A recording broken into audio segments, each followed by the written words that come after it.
Санаи 14 сентябр соати 21 вақту соати рух додани муноқишаи хунин аст, ки характери маишӣ дошта дар натиҷаи баҳси пулӣ ба вуҷуд омадааст. Тавре мақомоти милитсияи ноҳияи Ашт хабар медиҳад, Шаҳрванд Турдалиев Бунёд Шаҳобуддинович соли таваллудаш 1988 истиқоматкунандаи ҷамоати деҳотии Пунуки ноҳия, ки ҳамчун чӯпон ба мардуми деҳоти ҷамоати Пунук хизматрасонӣ мекард, дар ҳолати мастӣ ҷиҳати рӯёнидани ҳаққи хизмат барои чаронидани чорво ба хонаи ҷарбдида Шаҳрванд Ашуров Бегали Юлдошевич соли таваллудаш 1959 сокини деҳаи Тоқсарваки ҷамоати деҳотии Пунуки ноҳияи Ашт омада баъди муноқишаи лафзӣ бо истифода аз чӯбдаста 4 маротиба ба сари соҳибхона зада ҷароҳати ҷисмонӣ мерасонад. Дар натиҷа ҷарбдида Ашуров аз ҷароҳати вазнини ҷисмонӣ бардоштааш осеби кушодаи косахона ва майнаи сар дар беморхона ба ҳалокат мерасад. Чӯбдастае дар вақти муноқиша ба сифати предмети ҷароҳатрасонанда истифодашударо гумонбаршуда Бунёд Турдалиев дар роҳ ба сӯи хонаи ҷарбдида аз болои кӯпруки деҳа гирифтааст.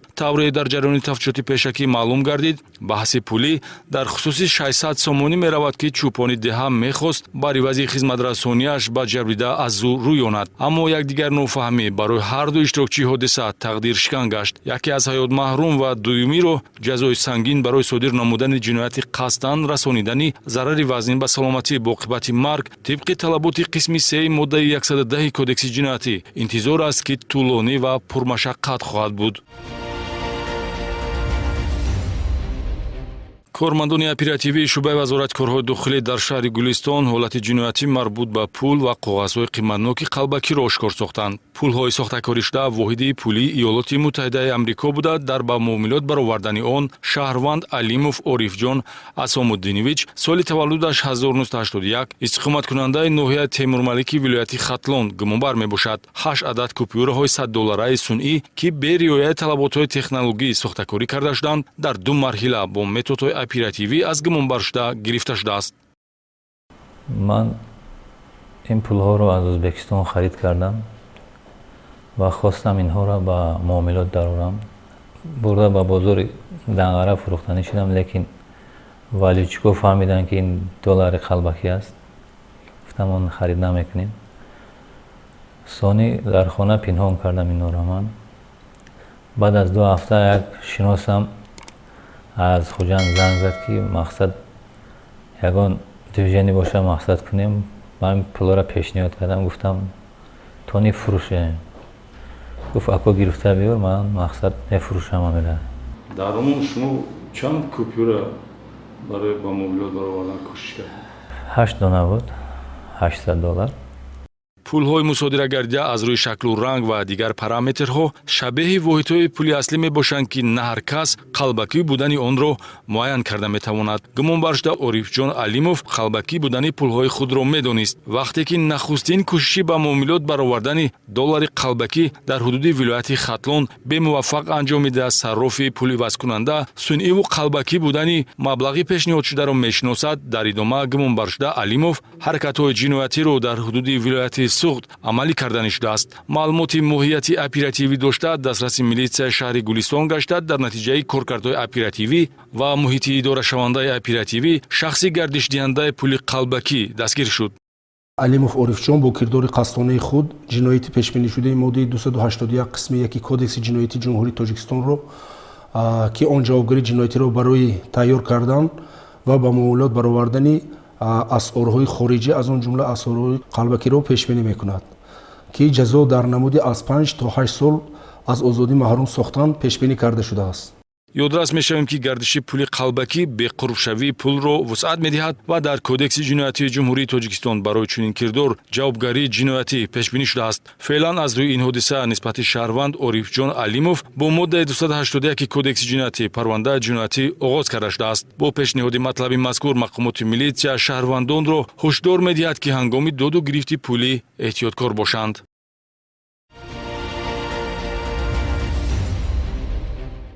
амалисозии чорабиниҳои оперативии ҷустуҷӯӣ дар асоси муроҷиати ҷабрдидаҳо аз ҷумла соҳибони автомошинаҳои шахсӣ, соҳибкорони мағозаҳои тиҷоратӣ, дуконҳои телефонфурӯшӣ ва таъмири он ба кормандони оперативии шуъбаи якуми вазорати корҳои дохилӣ дар шаҳри Исфара имкон дод ба каҷрафтории навраси 14-сола Отабек Шарипов, истиқоматкунандаи ҷамоати деҳотии Лакони шаҳри Исфара нуқта гузоранд, ки бо тасарруфкориҳои силсилавӣ ба ҷабрдидаҳои ҷиноят нороҳатӣ меовард, зеро дар баробари маблағи пулӣ ё молу ашёи дуздидашуда корношоям кардани дари даромад ба мағозаю дукон ва нақлиётҳои сабукрав зараррасониҳои хароҷотноке буд, ки навраси чапдаст аз худ боқӣ мегузошт. дарои вай кардан мешикастам, медаромдам дузи, хай пул бошад пул мегирифтам, телефон бошад телефон.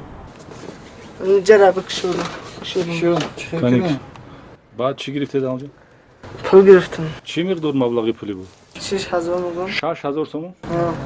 дуздиҳо асосан шабона содир мешуданд. Масалан, давоми моҳи август дар мағозаи тиҷоратии Аниса воқеъ дар назди автовокзали шаҳри Исфара 7 дукон ҳадафи дуздӣ ё сӯйқасди дуздӣ қарор гирифтааст. Соҳибкорон аз 400 то 500 сомонӣ пули нақдӣ дар хазинаи дукон гузоштаро аз даст доданд. Ба ҳамин монанд дар маркази тиҷоратӣ воқеъ дар кӯчаи марказӣ хазинаи мағозаи либосворӣ тасарруф шудааст, ки дар он ҷо 6000 сомонӣ нигаҳдорӣ мешуд.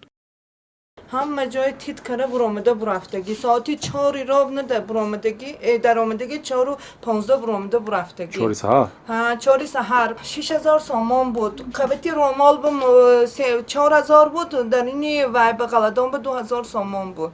дар натиҷаи чорабиниҳои оперативии ҷустуҷӯӣ ҳамчунин ошкор карда шудааст, ки гумонбаршуда дар 3 ҳолат автомошинаҳои дар шафати роҳ беназорат гузоштаро ҳадафи яғмогарӣ қарор додааст. ворид шудан ба дохили сабукрав бо роҳи интихоби калид ба гумонбаршуда нисбат дода мешавад. дар ин ҳолатҳо танҳо маблағи пулӣ таваҷҷӯҳи наврасро ҷалб намудааст. ҳамчунин дуздии телефони мобилӣ аз манзилҳои истиқоматӣ ё нуқтаҳои фурӯш ва таъмири телефонро низ содир намудааст. хабар медиҳад тафтишоти пешакӣ. маблағҳои аз дуздиҳо ба даст омада ба дилхушӣ ва сайру гашт сарф мешуданд. ошкор гардидани силсила дуздиҳо аз он шаҳодат медиҳад, ки ҳар бадрафторӣ ва амали зиштро оқибаташ беобрӯист. нисбати гумонбаршуда бо дастрасии талаботи моддаи 244 кодекси ҷиноятӣ парвандаи ҷиноятӣ оғоз карда шудааст.